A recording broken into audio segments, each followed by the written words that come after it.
Hello, everyone's Forest Focus as Nottingham Forest take on the most volatile, if that's the right word, team in the Premier League when they host Tottenham on Boxing Day. Will Forest face the great entertainers or a terminally flawed team? Joining me to give their view on the manager, the tactics, and a couple of ex-Forest players is our Spurs regular guest in Baker. Baker, happy Christmas. How you doing, mate? Uh, okay, like day after conceded six at home, as good as you can be. But yeah, it's I mean, for both of us, it's been a very interesting season. A lot of change since we spoke last. Yeah. I mean, obviously we've gone polar opposite sort of to what we were struggling so much last season. In a way, not much has changed for you because the manager will not change his plan, but it Yeah, doesn't feel like it's working as well this season. I mean, just give us a brief summation of what you've witnessed, and then I'll ask you about Ange and the tactics and everything. But what have you made of your pretty incredible season so far? yeah, it's difficult. It's difficult with Ange. It's difficult as a Spurs fan in general because of the fact of like we aren't the norm.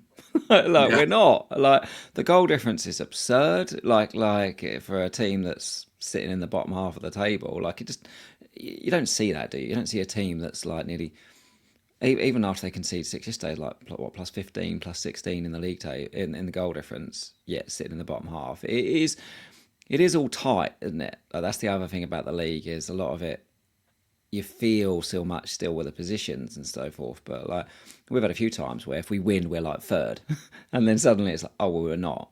We're now bottom half. So that part's made it really hard to read all season. But what you can see is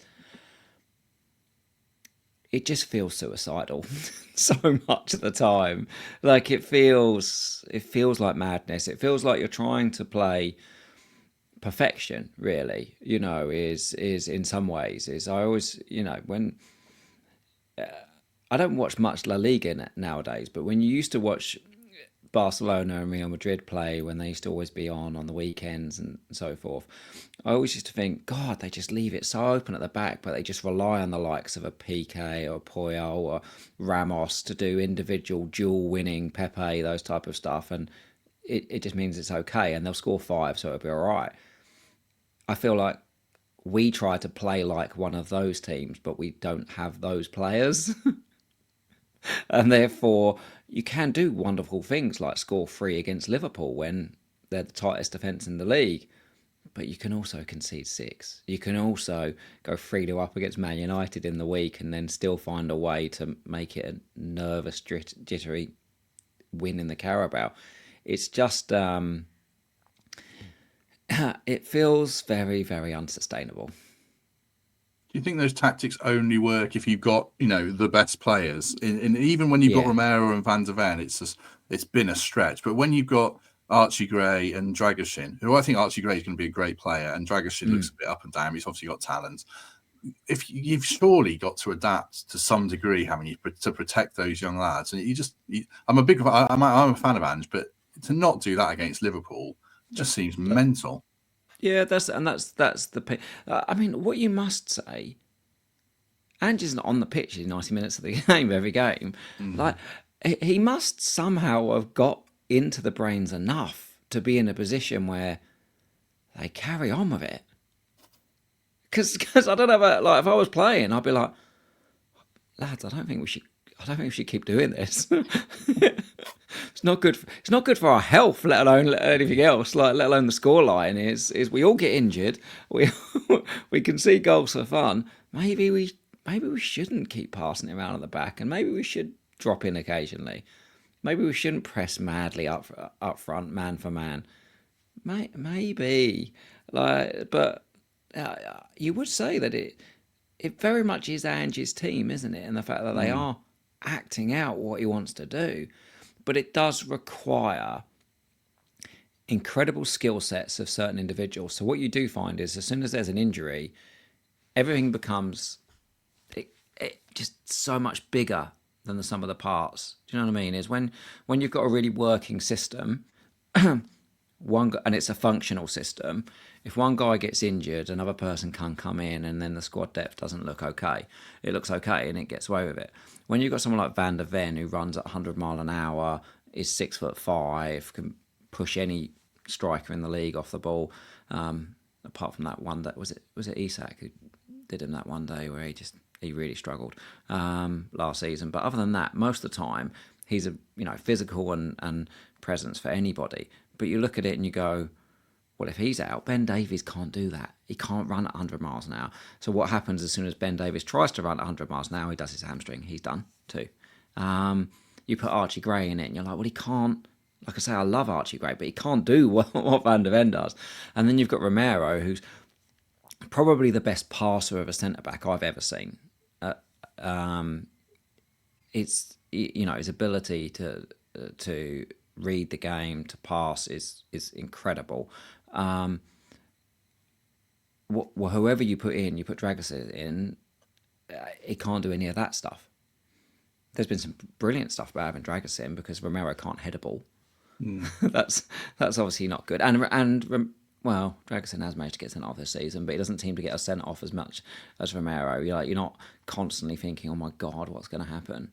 But yeah, it's really expensive to get another Romero. It's really expensive to get another Van der Ven. It's really expensive to get a change of player for all of these guys, which makes that's why I think it, like I say, it's only for the best teams because they've got these hugely deep squads and these hugely talented players.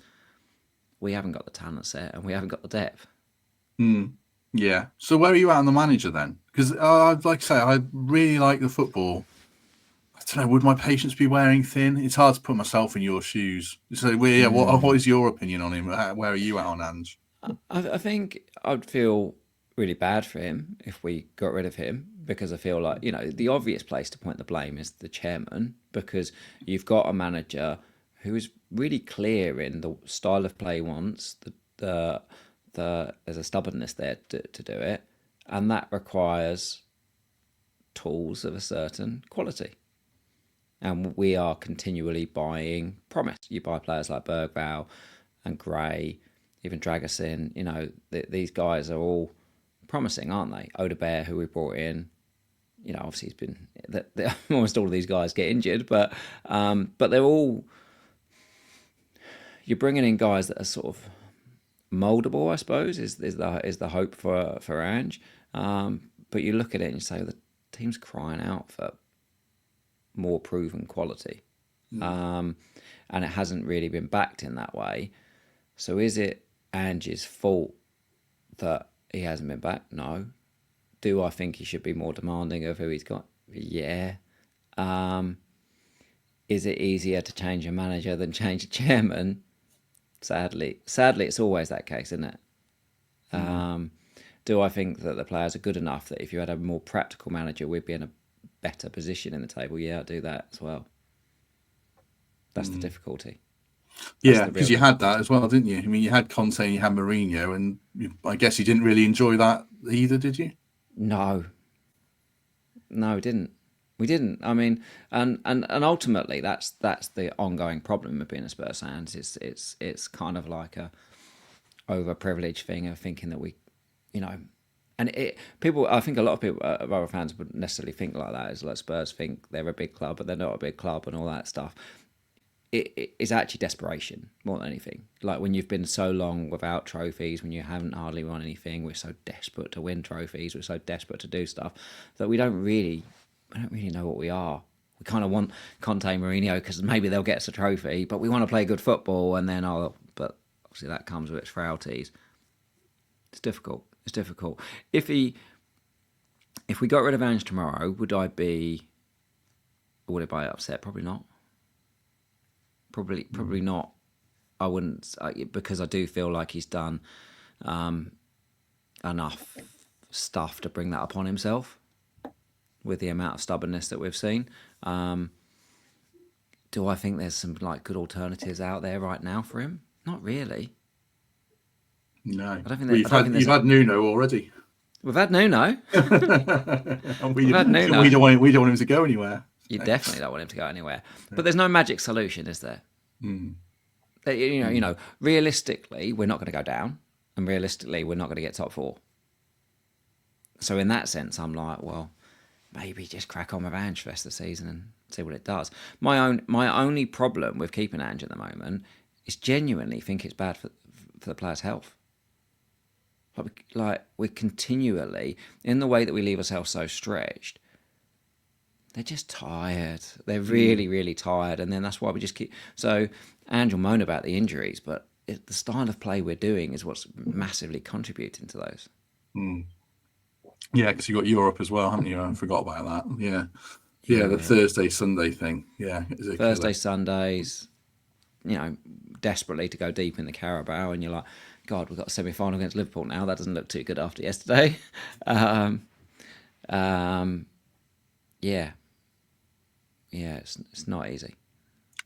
Just before we get into the actual game on Boxing Day, get Baker's thoughts on that. And then just straight after the match, pretty much after full time at the Trent Navigation, the Scarentinos, or Scarentinos, I should say there, I suppose, are playing straight away. It says here, the Scarentinos encapsulate the sound, vitality and passion of Scar music. So there you go. Free entry is the main thing, and barbecue and pizza kitchen. Is that up your alley? Are you a Scar fan, Baker?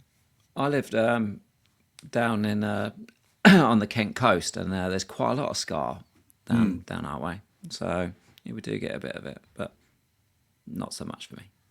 No, no, not so much for me, but I'm sure it'll be really good. I'm sure it'll be really good. There's loads of good acts down there. So yeah, thanks now for their support and happy Christmas to everyone down there. Right, Boxing Day, this game. How are you Mm. feeling about it? We've referenced already the contrasting league positions between the teams. It is, the points gap isn't massive, but we're a lot better than we have been the last previous times I've spoken to you before games. How are you feeling about this one? Yeah, not looking forward to it at all. Not looking for, I think it's pretty obvious. This is it is it's difficult. We'll have Bentancur back. He's been really missed. So his ban is now finished. So, but we've still got the same problems in terms of the centre backs, the keeper. That's an issue. But Mm. Bentancur will bring some composure back to us in the middle of the park at least. As a six, Basuma's been really disappointing. In that for 70 minutes of most games, he's like a 9 out of 10, but unfortunately for 20 minutes of games, he's a 2 out of 10, and it's a very unforgiving place in the Premier League. Yeah, it worries. It worries because I watch you boys and I see how well set up you are, in terms of the system or systems you play that. Because I noticed obviously Morato came in for you on the Mm. weekend. Mm. So I'd be interested to hear your view on whether is that a change of system, or we see different systems being played a bit more with Nuno going forward, or because Yeah, we I mean, it's Dominguez is banned for this one because of 5 yellows, so we are a little short of midfield. No, not short. We've got Gibbs, White, and Anderson plays 2 8s, and it puts a lot of pressure on them. That's my worry. We're doing our match preview after recording after this, so this will come yeah out after. But Gibbs, White, and Anderson as 2 8s versus, I guess, Benson Kerr now and Sarr and Madison is perhaps where the game could be decided. But it does free up the wing backs, like Olorane has scored, Nico got the assist, the two wingers played sort of narrower free roles. Hudson Odoi was really good at Brentford. I mean, we were really surprisingly comfortable winners once we scored, and that's the big thing. Once we score, like, we're so hard to break down, and it feels like watching you. Once we score, I'd still back you to maybe score, but I would back us to score again because Spurs. But against Liverpool yesterday, that 10 or 15-minute period was crazy because I was obviously we both play FPL. I was captaining Salah and I was texting a mate saying he got 2 goals, but I think like if he stays on, he'll get 2 more because I just thought the way yeah Spurs yeah yeah yeah just like mentally swamped. So going back to the question, I mean, yeah, I think we probably would go back to a back four and maybe get the extra man in midfield, but I'd be very comfortable playing the back three because we just look so well drilled at the moment. Like you were saying about you can't if you take a piece out of the puzzle, it unravels a bit. If you take a piece out of our puzzle, touch wood at the moment, like Morato came on for Murillo in a game, I can't remember, Villa, and just looked great. And he hasn't really started. He's not as good as Murillo, but players just know their roles, and it all feels very yeah. slick at the moment. Is that the kind of thing that It's is not happening at Spurs? I don't know. well, I think it will be interesting in the makeup whether he goes like a free. So it's a 3-4-2-1 or a 4-3-3 basically for you. Is that sort of how you see It's it? either going to be sort of 3-4-2-1 or 3-4-3 or Okay. 4-2-3-1. Yeah. Because one of the things that Ange will almost always do is the whole front five just press man for Yeah, man, yeah, which is interesting when we come up against teams that play three at the back because you're like, it's just too many. You can't go press mm, three centre backs. That mm, seems, what you actually want to do when it's playing against three centre backs is almost trap them, yeah. in, and you don't want to press them as much. No, and we're happy to But bypass presses as well. Like Sells because is one of that's the what you'll only do. keepers in the league he'll pump it along to Wood, and we doesn't care at Exactly. all. If we press the whole back five and you go over the top of it, then it's like, well, that's you're in. Mm, mm, It's then a five-a-side game, isn't it? It's then 5-and-5, mm. and it's like, oh well, that's a problem. Um, so I'd be very interested to see whether you go that way. I think if you play three at the back, I think that's a much bigger problem for us. Mm, And like you say, is the bits where we struggle is if a team does get ahead, especially away from home. If they sit in, we're not we're, the main way in which we tend to score a lot of goals is nicking the ball off the opposition and countering their way into them. Now that's also the main way in which we concede goals, as yeah, we're if you think about it, like the Maddison goal, that's us press everybody on it. But we scored that, if they happen to have beat that press at that moment, it's 5-and-5 yeah. again, and that's what Well, happens all the time.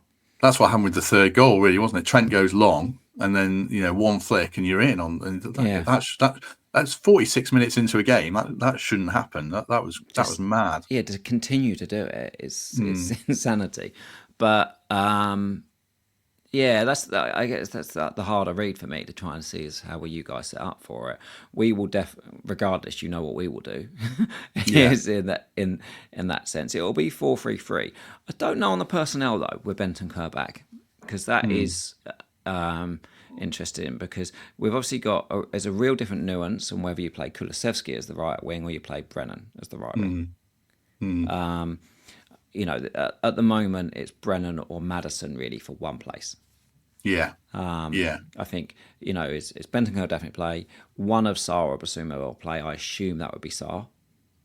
I assume Basuma will drop to the bench, and then I think it will be Maddison that plays with him, and we'll play Kulusevski right, and we'll play Son on the left with Sankey up top. I'm assuming that's what we'll play, yeah. but who's to say? Because it is a midweek game, isn't it? After a Sunday game, maybe you play Brennan because he's been rested. Maybe Kulusevski's so good. Like he was even when you were Oh, getting Kulusevski tanked will last night, he definitely was play. fantastic. Yeah, he was Kulusevski will great. play regardless. But Mm. Kulusevski will come if Brennan plays. It'll be Kulusevski comes off the wing, and it'll be Maddison dropped to the bench.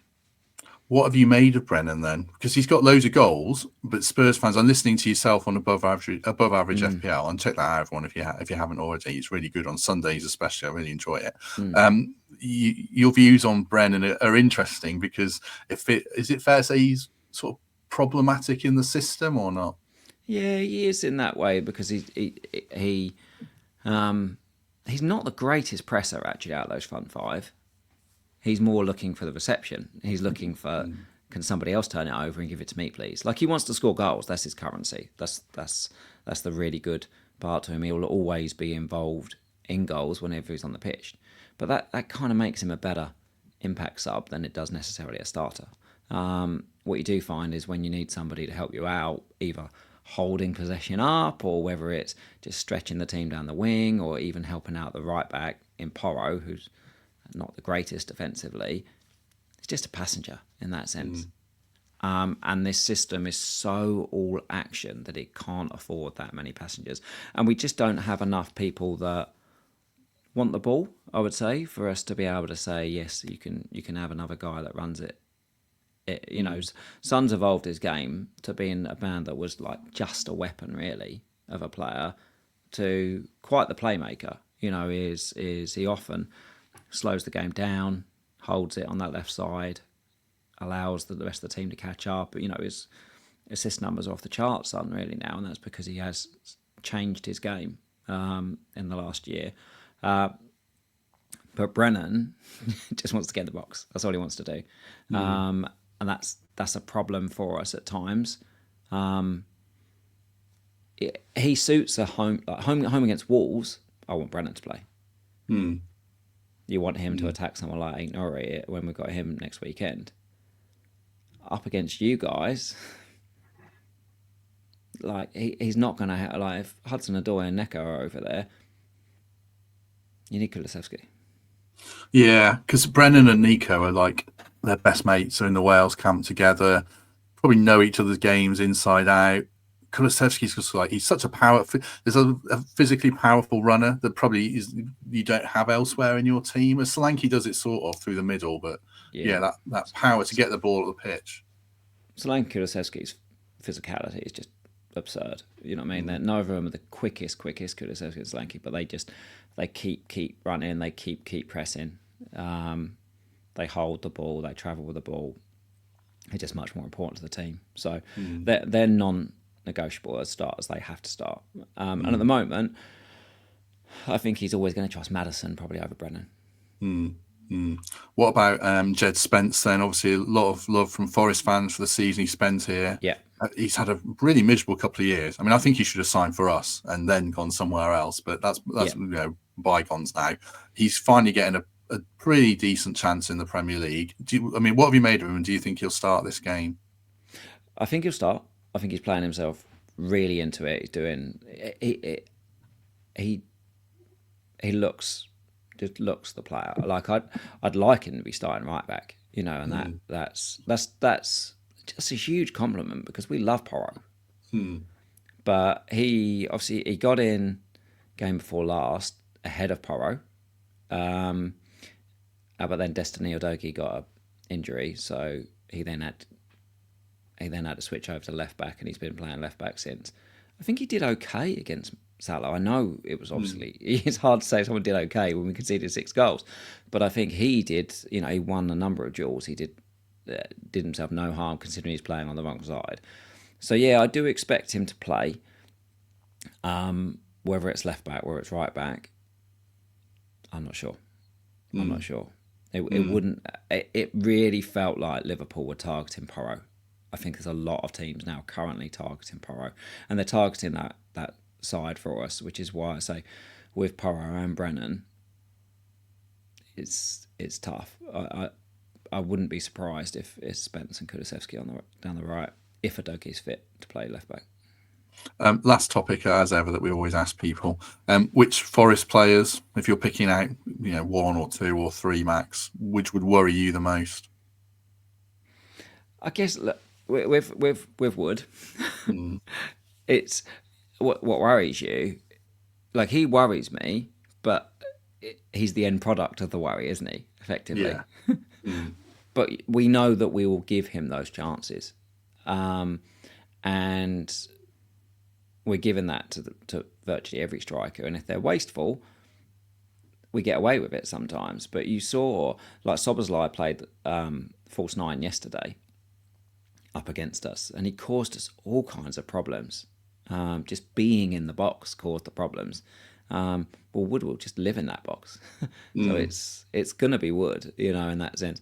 Nico Jackson against Chelsea, same deal. It was just always a threat. Now, sometimes those strikers don't have good games, but they're just always the threat.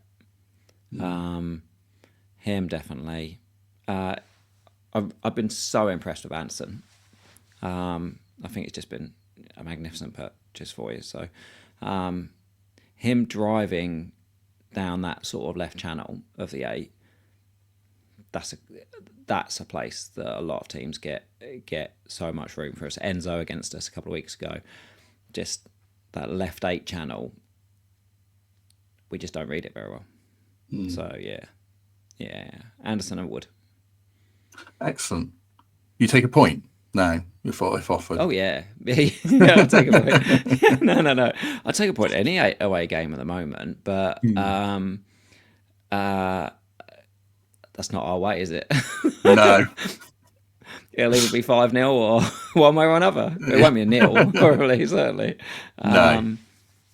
I think that would be the only interesting thing, will be if, in a strange way, I think that's the way for us to play, because I don't think you guys want to be in a shootout.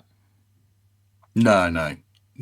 We're quite happy to. We'll happy to sit deep, soak it up, not leave space for Son in behind, and Milenkovic versus Solanke. I mean, that's a scrap. So, and Milenkovic, will enjoy it. Whether he wins it or not, I don't know. I mean, I back him too, but your attack via our defense feels like a big battle, because our defense has been so good. But I think you scored the most in the league, haven't you? And you have got a really strong attack. It's just, without those defenders and with Forster in goal, I mean, he's made some good saves, but if we do press occasionally at the right trigger points, and the goalie having the ball feels like the right trigger point. So it's a really fascinating game. I'm really looking forward to it. There's some really good battles. I'm a big fan of many of your players, as you know, but like Ole Aina against Son, that's a very interesting watch for me to see how he'll do. Obviously, Milenkovic versus Solanke. I think Kulusevski and Maddison are probably the key guys for the attack. Patrolling that space in between the midfielders and the defenders is probably the bit in which we're going to need them. Yeah. How we deal with Maddison, whether we play that extra man, it's Ryan Yates, or just to get into his skin again, like he tried to at the Tottenham not stage. Ryan Yates time. I've forgotten about my Ryan Yates fun last year. I remember that. Yeah, it could be him. I don't think they'll want to give Maddison the space, and he'll probably let the fullbacks go one-on-one with the wingers, and see how they deal with it. So Maddison versus Ryan Yates. Yeah, I mean they both love to wind each other up. Like Maddison just draws foul. Maddison is consistently fouling and drawing fouls all game. Like he is. So's Yates. And Yates does exactly the same. So that will be a fascinating battle. Yeah, if that's the one. Right, if you've enjoyed this, do us a favour, hit like, hit subscribe. You can become a channel member, sign up for Patreon, or just give us a lovely review on iTunes or Spotify. It's all very much appreciated. Baker, where can people find more of yourself and your co-host Adam? Yeah, so we do a FPL podcast, Above Average FPL. You can find me on Twitter, X, what we call it, Baker FPL 343. And we're football guys, that's why we're here. That like FPL, love FPL, but mainly it gives us an excuse to talk about football. So, as you said, Sunday nights we'll basically redo the analysis that Match of the Day do after their games, and just talk about what we've seen for the whole weekend. So hopefully, as I said, if you like football, have any interest in fantasy football, hopefully you'll like that, and then we'll do a bit more during the week. Yeah, brilliant. Check it out. Do check. I really enjoy it, especially the Sunday one is kind of unique and really interesting, in-depth analysis and thoughts that helps me think about the games that are upcoming as well for Forest. So check that one out. We shall be back post-match straight after the Spurs game with Mark Southerns, who Baker knows well, and Chris Aylmer, and then I think probably the next one will be straight after the Everton game. Going to take a few days over Christmas is the plan. Baker, have a lovely Christmas with the family. Hopefully it all goes well apart from this Spurs game for you on Boxing Day. Yeah, have a good Christmas, mate. Have a good Christmas, everyone. Enjoy it, and we shall see you on Boxing Day, hopefully.